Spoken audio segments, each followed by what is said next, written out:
Чӑваш чӗлхи пурчухне тӗнче путменде. Кодаму мелис, истяму И туған тіл, и матур тіл, әткәм әнкәмнең тілі.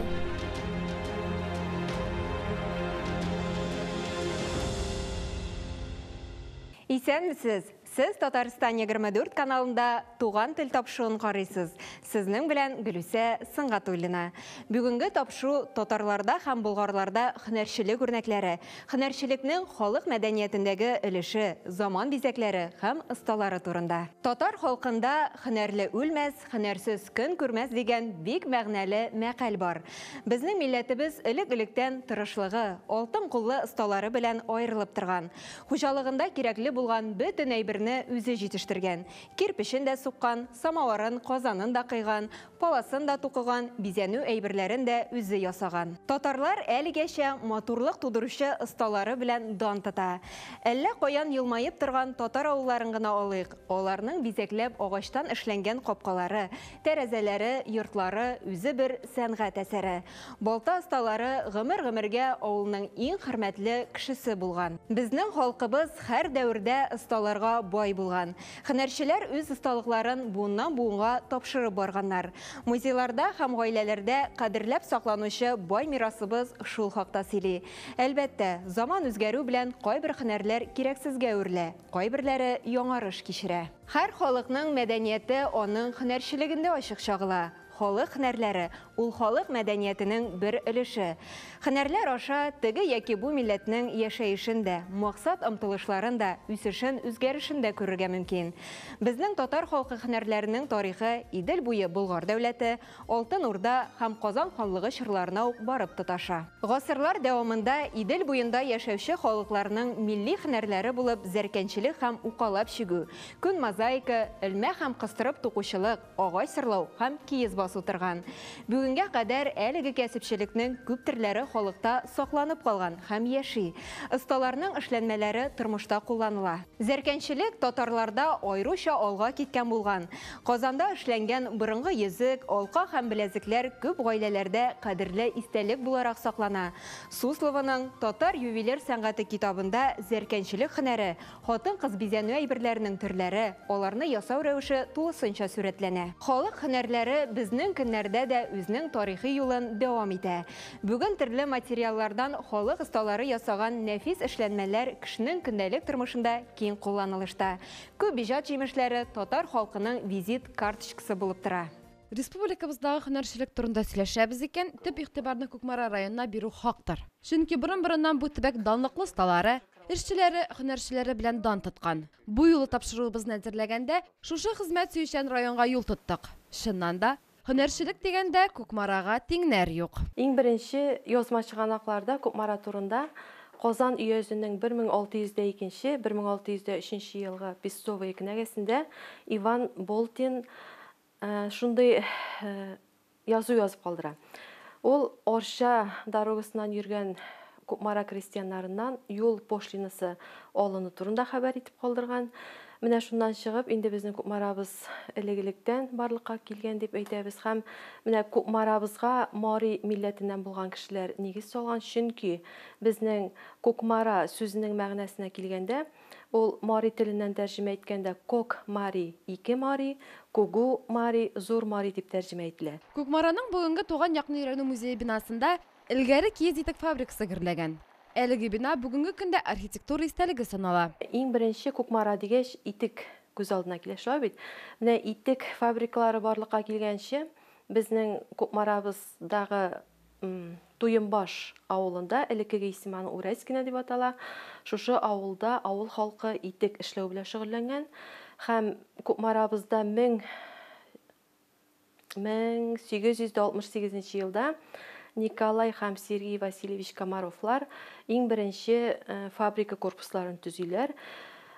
Фабрика корпусларын төзегәнче, менә шушы авыл кешеләре фабрикантка килеп, шималны, җонны өйләренә алып кайтканнар һәм инде өйләрендә итекне тулысынча эшләп, аны түшәп, басып, шушы фабрикантның мастерскойына кире алып килеп тапшырганнар һәм инде бу мастерскойларда фабрикантның клеймосы сугылган. Казан ханлыгы таркалганнан соң төбәккә күпләп татарлар килә, ә марилар киресенчә моннан күченеп китә башлаган. Татарлар эш сөючән халык, күпчелеге биредәге итек фабрикаларына урнашкан. Сәүдәгәрлек, игенчелек, терлекчелек белән дә шөгыльләнгәннәр. Комаровтан калган итекләребез бар. Әйдәгез, хәзер шуларны карап узыйк. Сезгә чигелгән итек бирәм, ә үзем заготовка тотам. Минем кулымдагы итек бу түшәлгән итек. Менә шушындай итекләрне бары тик татар хатын-кызлары гына Германиядән кайтартылган җепләр белән чиккәннәр. Менә сезнең кулыгыздагы итек һәм итекне босканнар. Итекне босканнан соң менә шушындай кичкенә формага әверелгән һәм җептә керешкән шул вакытта.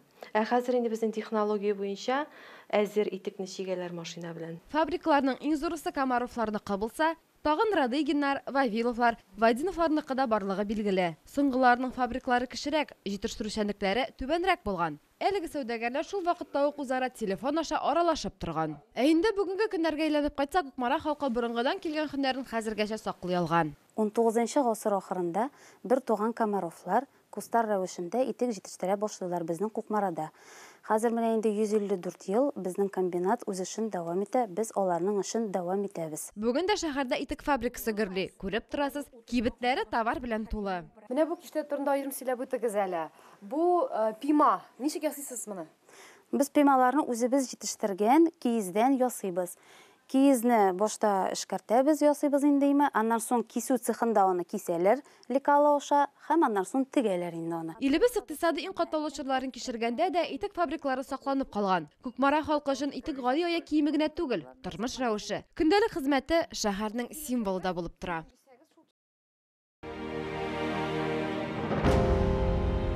Татар халкында мөстәкыйль һөнәр буларак алтын белән чигү сәнгате аерылып тора. Осталар түбәтәй һәм калфаклар, хатын-кызлар өчен бәрхет аяк киемнәре, тылсымлы янчыклар теккәннәр һәм чиккәннәр. Татарда чигү сәнгатенең чәчәк аткан чоры 18-19 гасырларга туры килә. Ә Совет чорында алтын җепләр белән чигү юкка чыккан. Узган гасырның 90-нчы еллар башында милли үзаңның кинәттән үсеш алуы белән бергә татар декоратив гамәли сәнгате дә үзенең яңарыш чорына керде.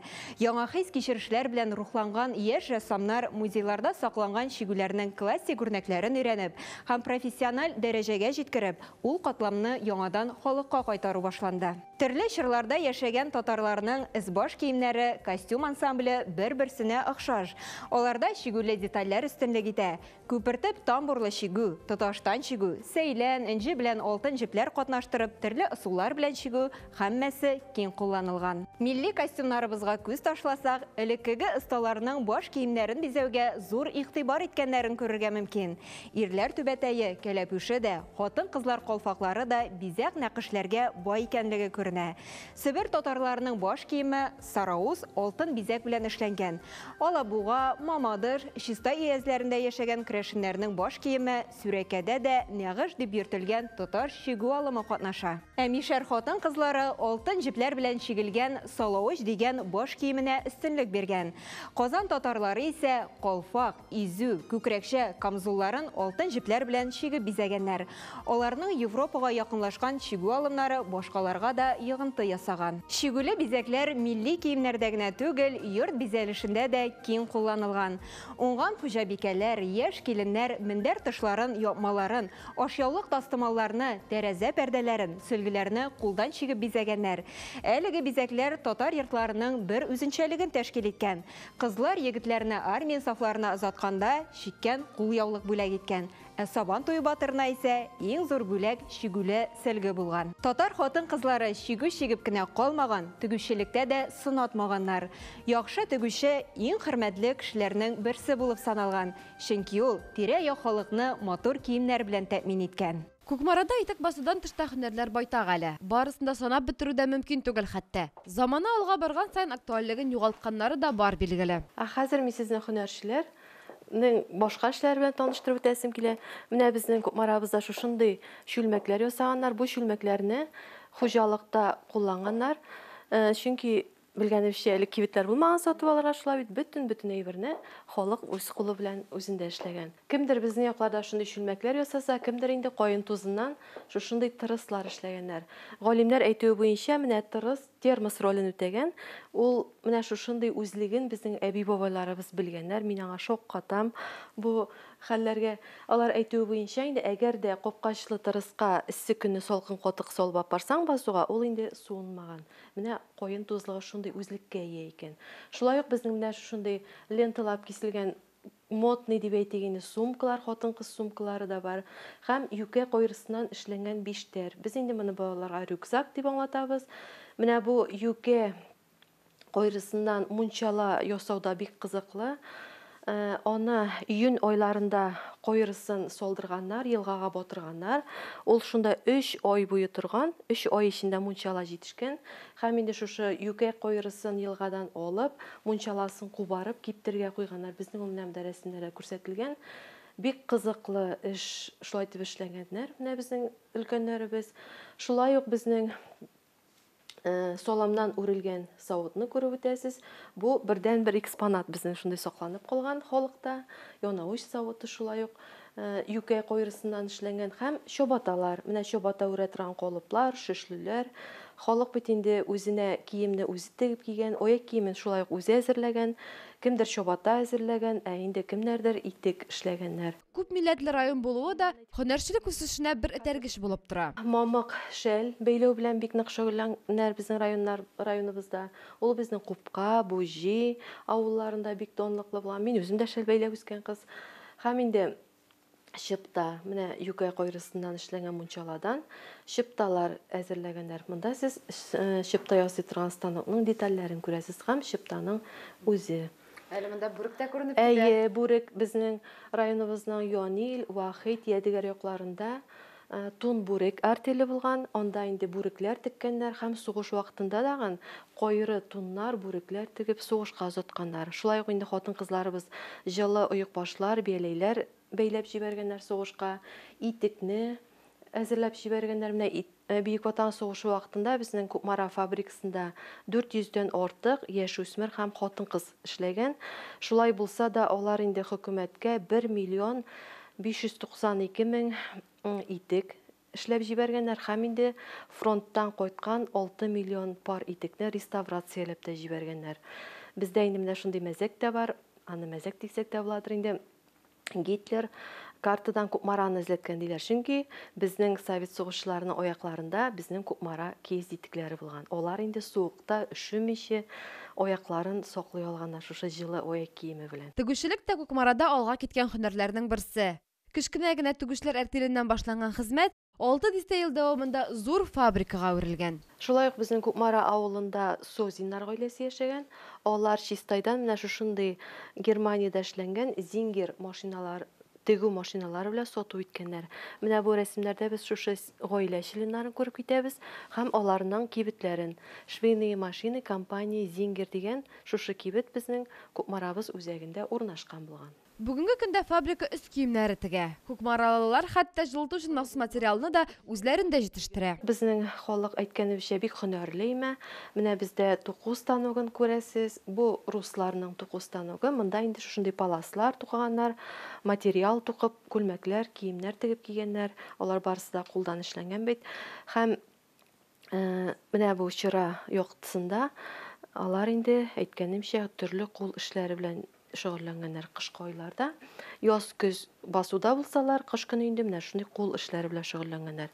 Кемдер шундый прялкада җип эрләгечтә җун җигерләгән, кемдер әйткәнемчә туку тукыган. Инде кабат тарих битләреннән бүгенге көннәргә әйләнеп кайтыр чак җитте. Тегүчелек биредә әлегәчә гөрли. Кукмара тегү фабрикасы үз районы халкын гына түгел, Россиянең күп кенә төбәкләрендә киендерә. Бу исә традициялар саклануының тагын бер үрнәге булып тора.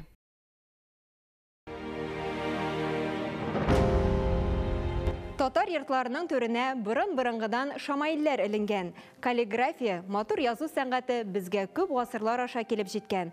Моның үз сәбәпләре бар. Көнчыгыр ислам мәдәниятенең аерылгысыз бер өлеше булган татар рәсем сәнгатендә 20-нче гасыр башларына кадәр кешеләрне һәм хайваннар дөньясын сынландыру тыелган була.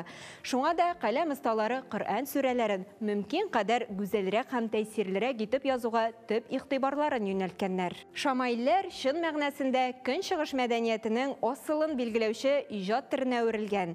Бүгенге көндә шамаил дип без гарәп каллиграфиясенә нигезләнгән сынлы сәнгать әсәрләрен атыйбыз. Шамаил ясаучы осталар хәзердә көннән-көн арта бара. Әлеге матурлык үрнәкләре заманнан калышмый. Осталар нинди генә шамаилләр тәкъдим итмиләр. Еш кына алар йортның дизайнына туры китереп махсус эшләнә. Болгар илендә шулай ук чүлмәк җитештерү шәһәр һөнәрчелегенең иң алдынгы тармакларыннан саналган. Чүлмәкчеләр бик югары сыйфатлы һәм киң ассортиментлы продукция җитештергәннәр. Алар арасында аш-су пешерергә җайлаштырылган казаннар да, артык зур булмаган чүлмәкләр, пешкән ризыкны салып өстәлгә куя торган тәлинкәләр, җамаяклар, кувшиннар һәм башка төрле аш савытлары, ашамлык продуктларын саклау өчен махсус ясалган хум, кыршага ише күләмле чүлмәкләр дә бар. Бу савытларны елга кыма кушып изелгән кызыл балчыктан чүлмәк түгәрәкләрендә ясаганнар. Бераз кояшта киптереп алганнан соң махсус таякчыклар белән шымартып, ялтыратып алганнар. Гади генә, әмма бик зәвыклы итеп дулкын сыман бизәкләр төшергәннәр. Оннан соң кайнарлыгы 700-800 градуска җитә торган махсус мичләрдә яхшылап яндырганнар. Практик яктан чыдам, формасы белән бик матур булганга, болгар чүлмәкчеләре җитештергән савытларны сәүдәгәрләр күрше халыкларга күпләп сатканнар. Мәскәү, Суздаль, Муром, Владимир, Ростов, Бөек Новгород, Түбән Новгород, Киев, Чернигов кебек шәһәрләрдә археология гизләнүләр вакытында болгар чүлмәкләре еш табыла. Болгар шәһәрләрен һәм авылларын казыганда табыла торган кызыл балчыклы керамиканы фәндә гомум болгар керамикасы дип атыйлар. Ул барлык керамик табылдыкларның якынча 94-95% тәшкил итә. Калган 5-6% махсус станок чүлмәк түгәрәге кулланмыйча, кулдан гына әвәләп ясалган савыт сабага туры килә. Формалары, җитештерү технологиясе, бизәлеше ягыннан алар бик төрле. Шуңа да кулдан әвәләп эшләнгәннәре башка халыкларныкы булгандыр дигән фаразлар бар. Бүгенге көндә савыт сабалар бөтенләй башка ысуллар белән башка материаллардан ясала. Тик шулай да кызыл балчыктан эшләнгән заманча чүлмәкләр, декорлар күп кенә йортларны бизи. Татарлар борынгы бабаларыбыздан үрнәк алып, әле дә бик зур тырышлык һәм кызыксыну белән заман таләпләренә туры килердәй савыт сабалар ясыйлар. Кукмара төбәге дигәч инде безнең бакыр чыгару заводлары булган. Иң беренче бакыр заводы безнең районыбызның хәзерге Янсыбы авылында Ансуп заводы төзелә 1730 елда.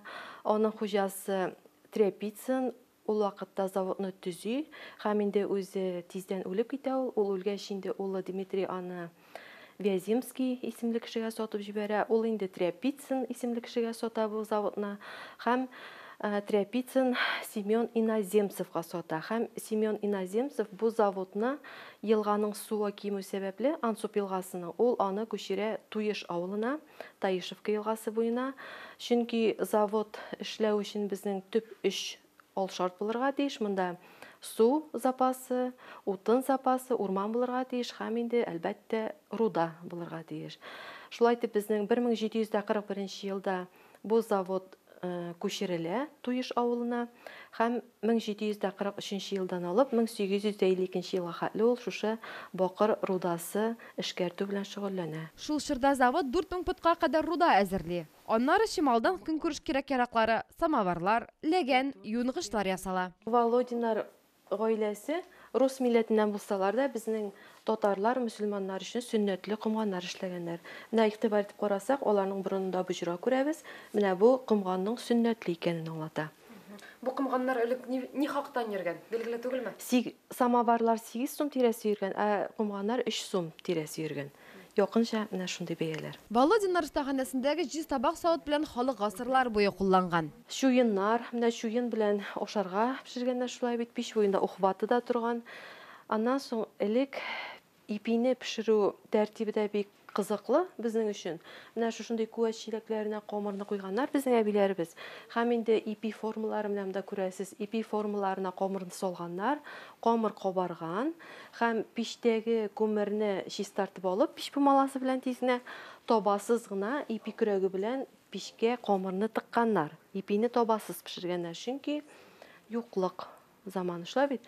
Соңыннан инде менә мондай ипи пешерә торган формаларны безнең Кукмарабызда урнашкан металл савыт-сабалар заводы эшли башлады. Ипи формалары, кастрюльләр һәм башкаларны табаларны. Әйе, җиздән табак савыт әзерләү осталыгы да безнең көннәргәчә килеп җиткән. Кукмарада металл савыт-саба заводы гөрләп эшләүе турында әйтмәсәк тә беләсездер. Аның масштаблары чын мәгънәсендә сокландыра. Бүген биредә 1300 кеше хезмәт куя. Завод тәүлек әйләнәсе эшли. Монда җитештерелгән савыт-саба Россиянең 85 төбәгенә тарала, 16 чит илгә чыгарыла. Кукмарага шәһәр статусын биргән төп завод та шушы, чөнки ул замана белән бергә атлый. Әледән-әле киңәя, металл куюның яңадан-яңа ысулларын эзли, сыйфатын даими тикшерә. Предприятиенең төп максаты сыйфатлы продукция җитештерү.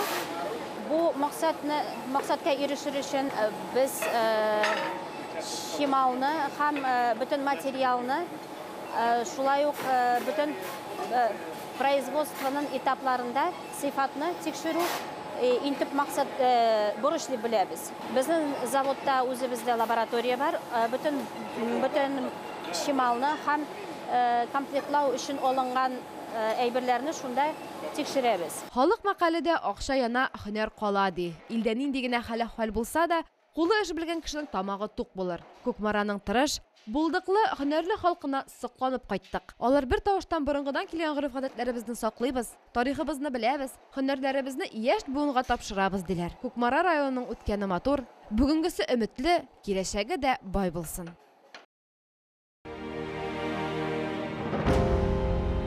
Бүгенге көндә милли кул эшләнмәләре шактый популяр.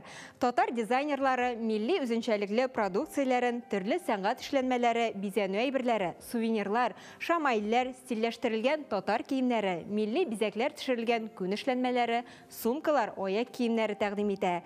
Милли дизайнерлар саны елдан-ел арта бара. Яңа милли формалар табыла. Әлеге кул эшләнмәләре күпчелек интернет кибетләрдә яки төрле күргәзмәләрдә сатыла. Ә милли эшләнмәләр күпләп пропагандалаучы иң зур чара ел сайын Казанда узучы Пишән базары фестивале. Анда заманча татар дизайнерлары, рәссамнары, ашсу осталары һәм башка креатив өлкә вәкилләренең эшләре белән танышырга мөмкин. 18нче гасырдан алып 1930 елларга кадәр Казанның иске татар бистәсендә урнашкан Шәрык базарын хәтерләткән сәүдә, җәмәгать һәм мәдәният үзәген Пишән базары дип атаганнар. Күпләр Пишән базары хакында Габдулла Тукайның Пишән базары яхут яңа кисек баш поэмасын укып белә. Базарның үзәге булып Пишән базары мәчете хәзерге Нурулла мәчете саналган. Бу базарда татарның иң оста һөнәрчеләре үз эшләрен тәкъдим иткән. Пишән базары 1932 елда яшәүдән туктый. Әмма 2013 елда милли үз аңлы татар яшьләре тарафыннан әлеге традиция яңартыла. Пишән базарын тергезү ул татар халкын бар дөньяга таныту. Аның мәдәни кыйммәтләрен популярлаштыру, актуальләштерү юнәлешендә башкарылган зур эшләрнең берсе. Татарлар гомергә һөнәрчелек белән көн иткән, тырышлыклары белән тирә-як халыклар өчен үрнәк булып торган. Бүген дә милләттәшләребез кабатланмас осталары, күз явын алырдай милли эшләнмәләре белән мактана, горурлана ала. Шушының белән тапшыруыбыз ахырына якынлашты. Бүгенге тапшыру татарларда һәм болгарларда һөнәрчелек үрнәкләре, һөнәрчелекнең халык мәдәниятендәге өлеше, заман бизәкләре һәм осталары хакында иде. Сез Татарстан 24 каналында туган тел тапшыруын карадыгыз. Сезнең белән Гөлүсә Сыңгатуллина булды. Сау булыгыз, киләсе очрашуларга кадәр.